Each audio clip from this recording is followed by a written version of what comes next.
Welcome back everybody. So today's video I'd like to discuss a new project I'm working on, and it's basically taking this Peavey Classic 30 combo amplifier and modding it.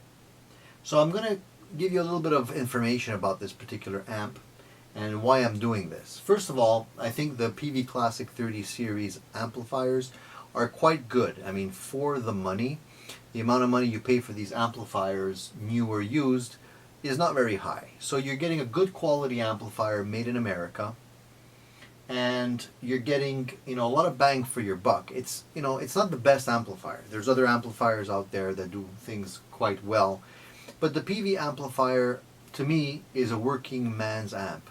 It basically will allow you to get 85-90% of what you need to do done. It gives you a good solid overdrive sound. It gives you a pretty good clean sound.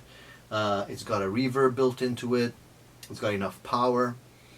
I think Peavey came out with this particular line to compete against the Fender Hot Rod series, I guess. It's pretty much, same type of features, same type of specs. So when I picked up this particular amp, I set out to get an amp that I could modify. So there's a lot of people out there modifying these amplifiers, and I wanted to try some of those mods to see if I can make this amp sound better. So the initial investment of about $300 for the amp is not extremely high, and also it's because this is an older model amplifier. They have newer ones. You can tell the difference between the newer ones and the older ones because the newer ones have sort of a dropped front design where the logo's put in the center with their emblem. And the older ones are more of a classic design. I hate the new ones, by the way. I think they're hideous. I don't know why Peavey insists on keeping this outdated logo, which is terrible, by the way. It's probably the ugliest logo I've ever seen. Every time I look at this logo, it reminds me of Spy vs. Spy from the Mad magazines. I don't know why, just does. So if anybody from Peavey's listening to this video right now, maybe somebody from their marketing department, change your logo. It's terrible. Enough said about that. Let's move on. So the amplifier, there's a lot of mods that are available for this amp. And there's a lot of information out on the internet on what you can change to make the amp sound better. I was hoping that maybe Peavey would implement some of these mods themselves, but it doesn't look like they want to change the design of this amplifier. So you can do it yourself, and I'm going to do exactly that. So the first thing that this amplifier will benefit from is changing the stock speaker, and I've already done that. The speaker that comes with this particular amp is what they call a Blue Marvel, and it's made specifically for Peavey. It's a 16 ohm 12-inch speaker, and the thing about this speaker is it's an okay speaker, but it's got a lot of mid-range. It focuses the sound mostly in the mid-range, and the upper registry, the higher frequencies are not fantastic, so you don't get a really amazing clean or sparkly clean, and the bass is so-so. So I took this out and I ordered myself an Eminence speaker from eBay, and it's an Eminence Red Coat private jack, and I've already installed it inside the cabinet, and I'm in the process of breaking it in right now.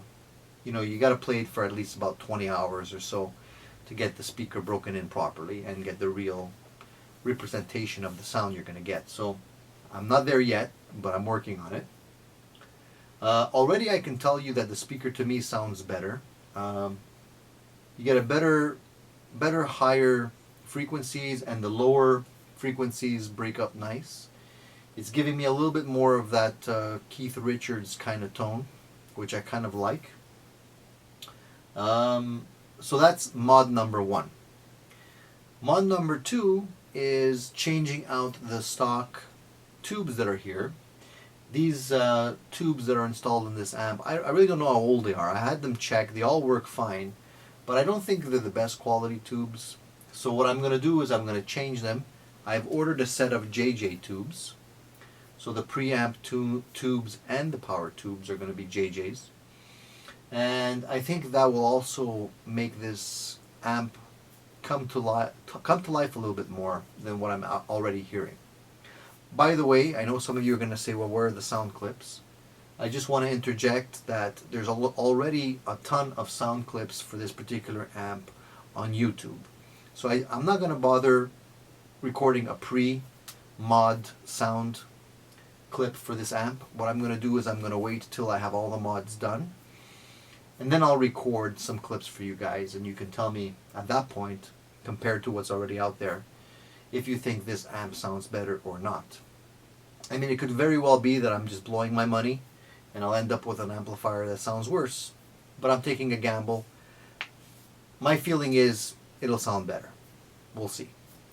So once the tubes are swapped out and the speakers changed, the next thing I'm going to be doing is I'm going to be changing out the reverb tank in this particular unit. And the reason for that is Peavey puts in an Accutronics 2-spring reverb stock. And to me, the reverb is a little lacking. It's not really that Fender kind of really nice, lush reverb that I'd like to have. So I'm going to go ahead and change the reverb tank to a 3-spring Accutronics version. And hopefully that'll give me the reverb sound that I want. You can always simply bypass the reverb and go with a digital reverb. And that will also sound good. I've done that before with this amp. That's another option. But changing out the reverb tank is a less expensive alternative. I mean, a reverb tank will cost you about $25, whereas a good quality reverb unit is going to cost you maybe $200. So I'm going to try that first. And once that's done, the most complex part of the mods for this particular amp is going to be what people call the blue mod. And what the blue mod is a series of modifications that you can make to the circuit in this particular amp by changing out stock components for better quality components and different values. I found this information on Google. You can simply type in Peavey Blue Mod and you'll find a PDF document which will clearly describe the entire process, what needs to be changed and what the values need to be.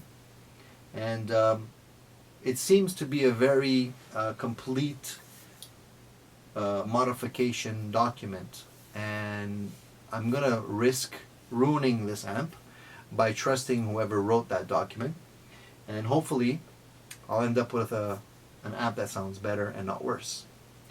So I ordered the parts that I need for that particular mod, and I'm going to be performing that mod on this amplifier. Should take about 2 hours or so. It doesn't sound like it's that complicated, but if anybody's going to be making these mods on an amplifier and you're not a technician, please be careful. You can kill yourself with the amount of power that's in the capacitors. So if you don't know what you're doing, take it to your local amp tech and let him do it for you. Shouldn't be extremely expensive. So once that's done, the amp should have more of a blues tone to it. Should open it up a bit, make it sound a little bit smoother, a little bit less aggressive maybe with the overdrive channel, and will also create the boost, because this amplifier has a clean channel and it has an overdrive channel and it has a boost button that you can hit for solos. Unfortunately, the boost button on this amplifier colors the sound a little bit too much, and for me it makes it unusable for when you're playing and you want to have that boost. The coloration will change the sound that you hear when you're playing, and that's not what you want. You just want it to give you that boost without changing the frequencies and the sound. So the mod apparently claims that you can get a better quality boost out of it once that's done as well. So I'm looking forward to that.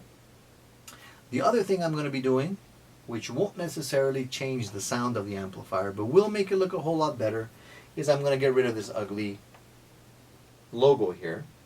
And It's an easy mod. All you got to do is remove the two little screws and pull this off. And basically you're going to have an amplifier that looks very vintage, very classic. And it's going to look a whole lot better. And if anybody likes this particular logo, let me know. I'll send it to you. Other than that, there's one more thing that I may or may not do. And we'll see what happens once the mods are completed. And what's happening with this particular amplifier is that the tubes in the back are not protected. The version 2 of this amplifier, the newer version, they give you a cage to protect your tubes. In this one, the tubes don't have a cage. So what happens is if you roll up your power cable and throw it in the back, you risk hitting the tubes and breaking them. I don't know why Peavey didn't think of this with the earlier model, but there are some cages that exist now that will protect the tubes that you can get on eBay, as well as you can order a stock one from Peavey. You can put in the same one that they put on the newer model, and that'll protect your tubes. We'll see whether or not I get to that point and want to do that, but chances are I probably will. If the sound of the amplifier sounds good and I decide that I like this amplifier and I want to hang on to it, I'll probably buy that cage and have it installed to protect the tubes. So that's sort of the rundown of what I'm trying to do here, and I look forward to hearing your comments once I post the sound clips. But if anybody out there has any other suggestions for the Peavey Classic 30 in terms of mods that I might be interested in looking at, let me know. I'd love to hear your feedback, and stay tuned, there's other videos on the way. Please don't forget to subscribe if you like the type of videos that I'm doing. There will be other videos that I'll also be producing for other gear reviews. I just haven't had enough time to get around to it, but I promise you there's a whole lot of reviews coming your way. So if you like them, please subscribe, and don't feel shy to send me your comments. Thank you, and stay tuned.